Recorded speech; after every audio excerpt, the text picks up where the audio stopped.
Blame yourself if I don't love you, okay? Hi everyone, I'm Emma. Welcome to the show covering TLC's next chapter. Before we dive in, make sure you hit that subscribe button and give this episode a thumbs up. For quite a while, Paedon Brown, one of the standout personalities from Sister Wives, kept a low profile on social media. Only a handful of posts from his family gave fans a rare glimpse of him. Still, Paedon has remained active on Cameo, where he creates custom videos for fans. It's also the platform where he occasionally shares updates about his life. Keep reading to check out the clip. Many of the fans were shocked when Paedon mentioned that he was going to marry his dream girl. His cameos are full of tongue-in-cheek jokes regarding his family. Nothing was different this time too. The Sister Wives star managed to set tongues wagging last May when he came up with a special Mother's Day message designed for a customer. He wished all the moms except one, of course. A breach of etiquette that got people talking. Paedon's offhand comments made fans wonder if he was referring to Robyn. But he clarified, "No, I'm not leaving anyone out intentionally. I just thought it was funny," he said.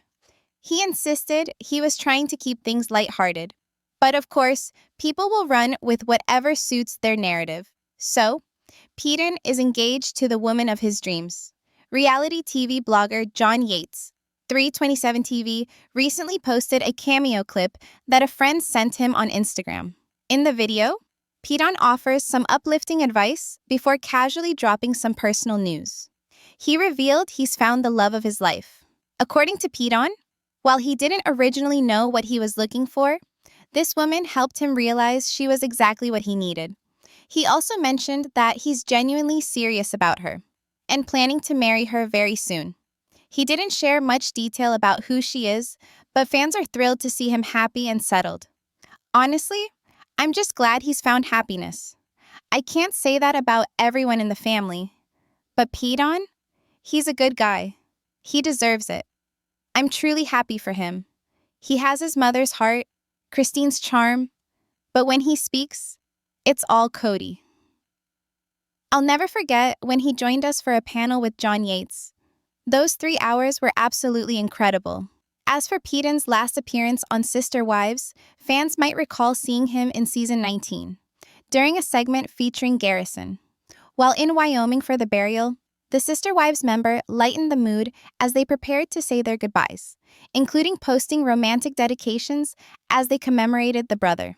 In one notable moment, Paedon made a display of brotherly love when he exchanged military tags with Garrison, a move both of them will carry for life.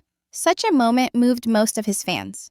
Unfortunately, the drama between his parents appears a long way from ending, particularly as things worsen during the tell-all. Sister Wives, Mary Brown criticizes Christine in Tell-All Part 3. The Tell-All segment of Sister Wives Season 19 is heating up, with Kody still denying that his favoritism toward Robyn played a major role in the family's breakdown. Suki confronted him directly, pointing out that he continues to avoid responsibility and instead places blame on his former wives. He reiterated his claim that his relationship with Robyn is sacred, which only adds more layers to the drama.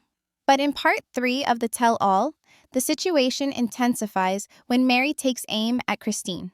Sister Wives. Kody Brown misled Mary. Some fans of the show quickly noticed a strange warmth between Mary Brown and Kody in the first 2 parts of the Tell-All. This became even more noticeable when Mary reacted to an old clip where she accidentally bumped into Kody. An awkward yet funny moment. She even smiled when Kody jokingly referred to her as his favorite ex-wife. But some viewers believe Kody may have softened Mary up intentionally in the 2 weeks leading up to the taping. The theory goes that he rekindled a friendly dynamic with her so she wouldn't speak out against him during filming. And it seems to have worked. Mary was visibly confused by Kody's emotional reaction to her departure from the family, especially given how distant he had been with her for years. Mary confronts. Christine in Part 3 of the Tell-All TLC released a sneak peek of Tell-All Part 3, showing Mary Brown unleashing her frustration toward Christine. In a one-on-one interview, Mary questioned why Christine brought David Woolley into the discussion and spoke openly about their ex-husband Kody. Mary, visibly frustrated, asked Suki, "Why the hell is Christine sitting there talking to her husband about her ex?" The clip then cuts to Kody explaining that he and Robyn were constantly accused of only ever wanting to be with one another, a claim he doesn't exactly deny. He dismissed it as just internet nonsense, calling it a lousy critique of their family.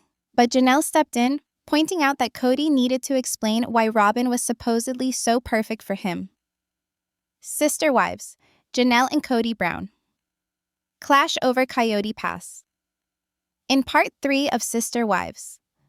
Tell All, Kody Brown continues to explain that he just doesn't trust Janelle regarding the Coyote Pass property, and that's why he didn't share certain information with her. But Janelle counters that this merely proves Kody's egocentricity. Mary also revealed that the entire Coyote Pass drama brought to the fore how much they actually trusted each other or not. It had been earlier revealed that Kody and his previous wives managed to sell the entire Coyote Pass property sometime after the protracted tussle. The land went for $1.5 million, which was shared among Kody, Robyn, Janelle, and Mary. Christine is not included in the deal, though. She had earlier sold her share to Kody and Robyn for just $10 after she left the family. A son's quiet withdrawal from the spotlight. In a calmer chapter, far removed from the chaos of cameras and the constant whirl of a famously fractured family, one tall, once vocal son from this desert dynasty has chosen silence over showmanship. Once known for his sharp wit and unfiltered takes on the Brown family's dysfunction, he suddenly vanished from all the usual platforms. No TikToks, no live videos, not even a cryptic story post. Just silence. But that silence wasn't silence. It was deliberate.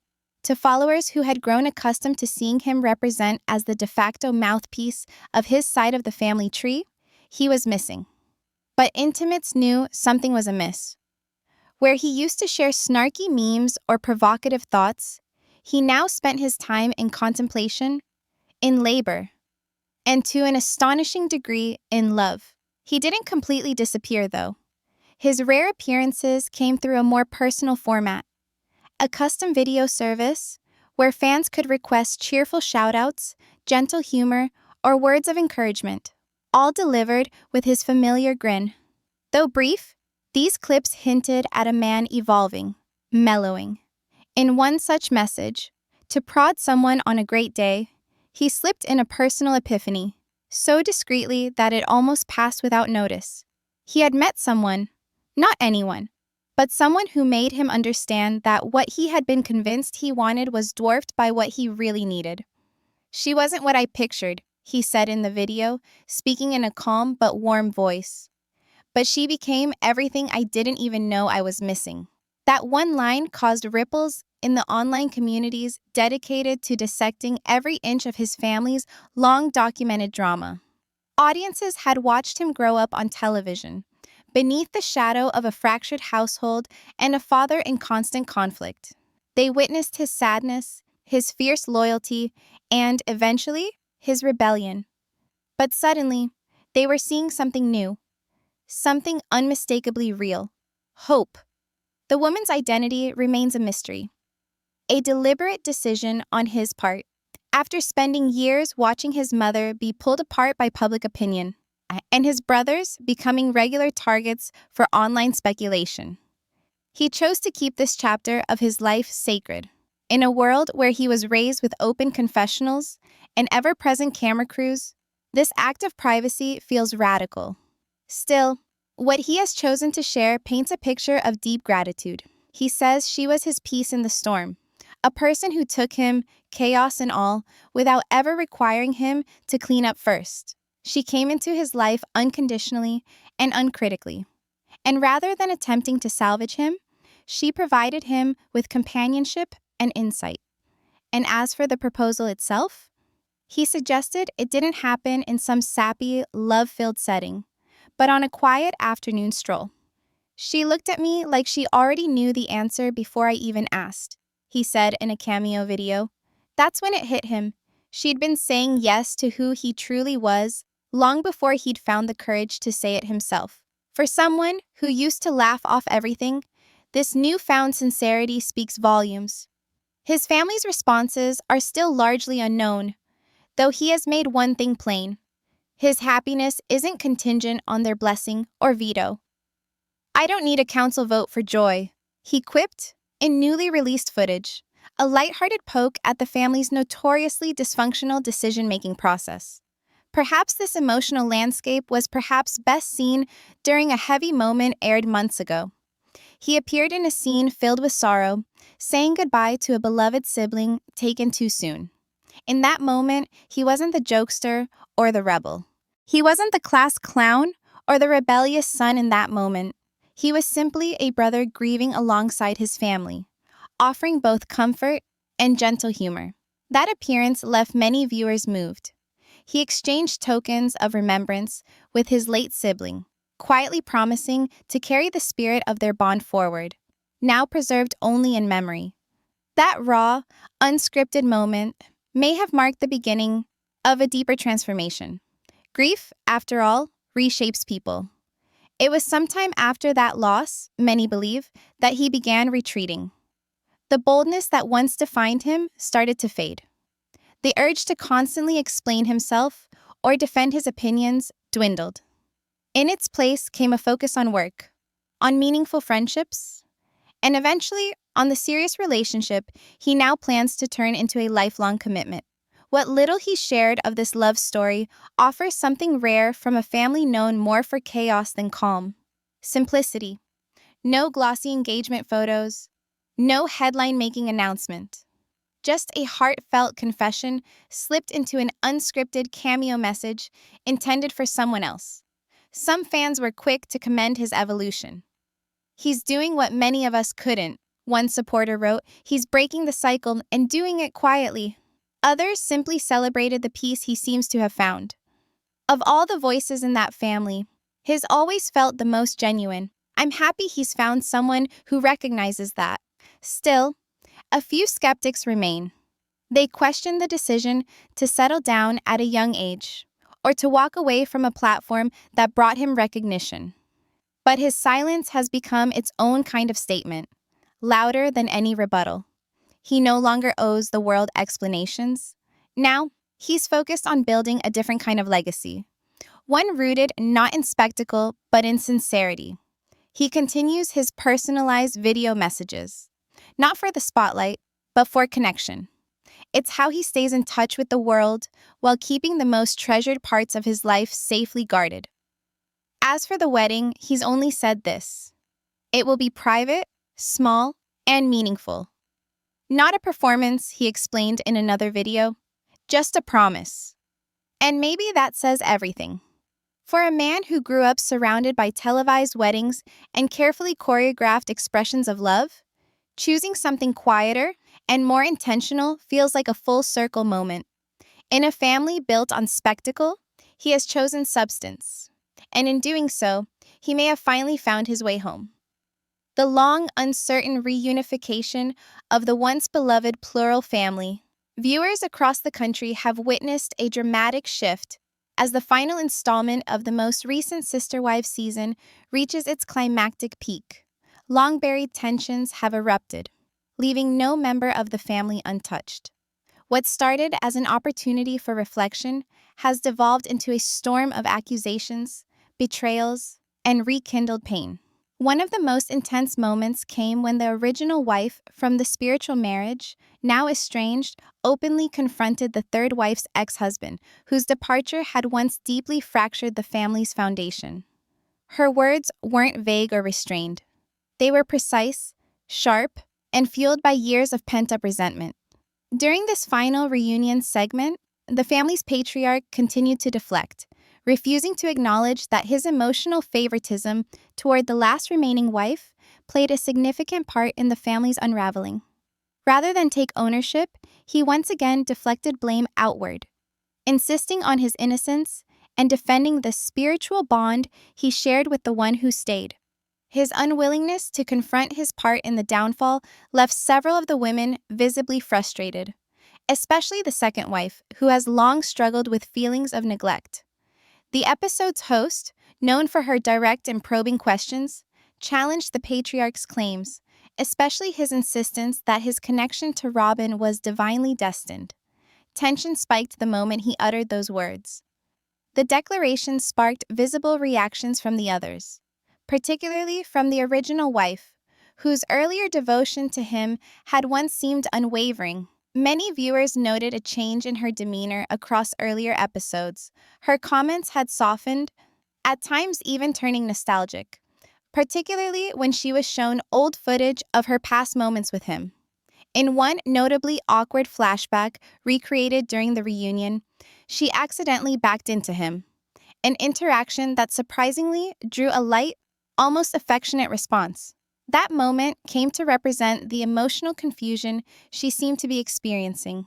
Some fans speculated that in the weeks leading up to the taping, the patriarch may have deliberately tried to reconnect with her, initiating emotional conversations, lengthy calls, and subtle displays of regret that hadn't surfaced in years. This behavior may have influenced her unusual stance during the reunion, where, instead of channeling her anger toward him, she redirected it elsewhere. When the third former wife joined the reunion alongside her new partner, now her husband, it was as if the dam finally broke. Evidently disturbed, the first wife questioned why her previous sister wife had introduced her new spouse into what she perceived as a spiritual arena of thought and emotional closure. Her tone tinged with annoyance, she directed her frustration toward the host, questioning whether or not it was actually correct to engage in previous relationships talk while a present spouse sat nearby. At the same time, the patriarch parroted an old line, insisting that he and his now alone wife had been unjustly accused for years of emotional withholding and egocentricity. He dismissed the criticism as mere internet fantasy. But his annoyance didn't do much to impress the women who had witnessed firsthand the truth behind the charges.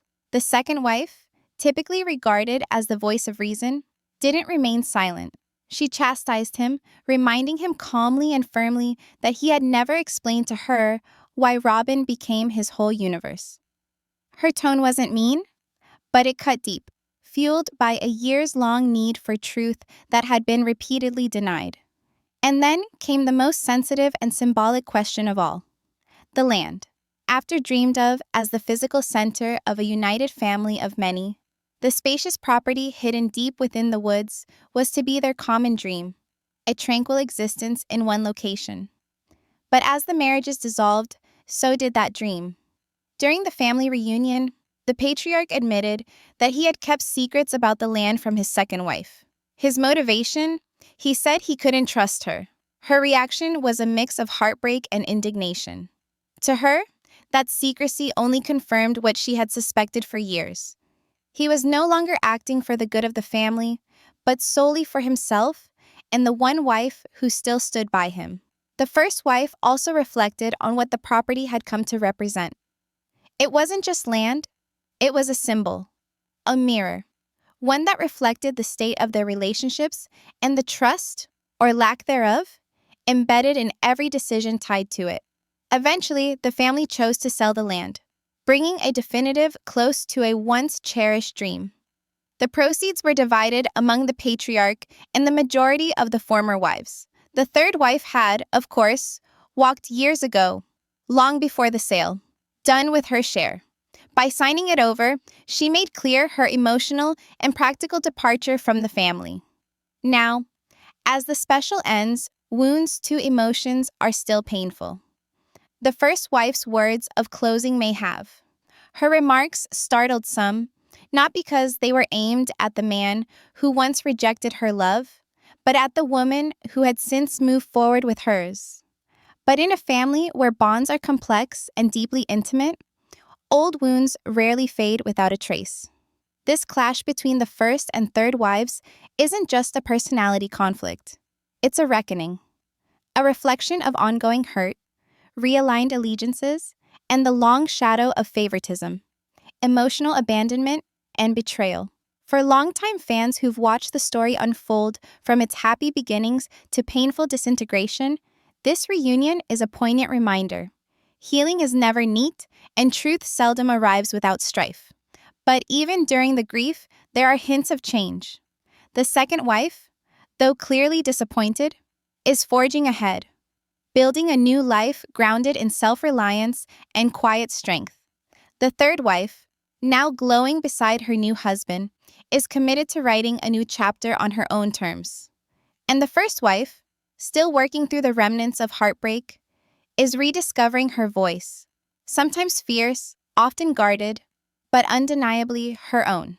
Meanwhile, the patriarch is as much the same, holding fast to the story that, progressively, has driven all but one out. His theological rationalizations, emotional remove, and uncompromising maintenance of his sole remaining relationship have not produced reconciliation or comprehension. For the spectators, this is both ending and beginning. The bonds that formerly bound this family together have been cut, yet the emotional resonances linger.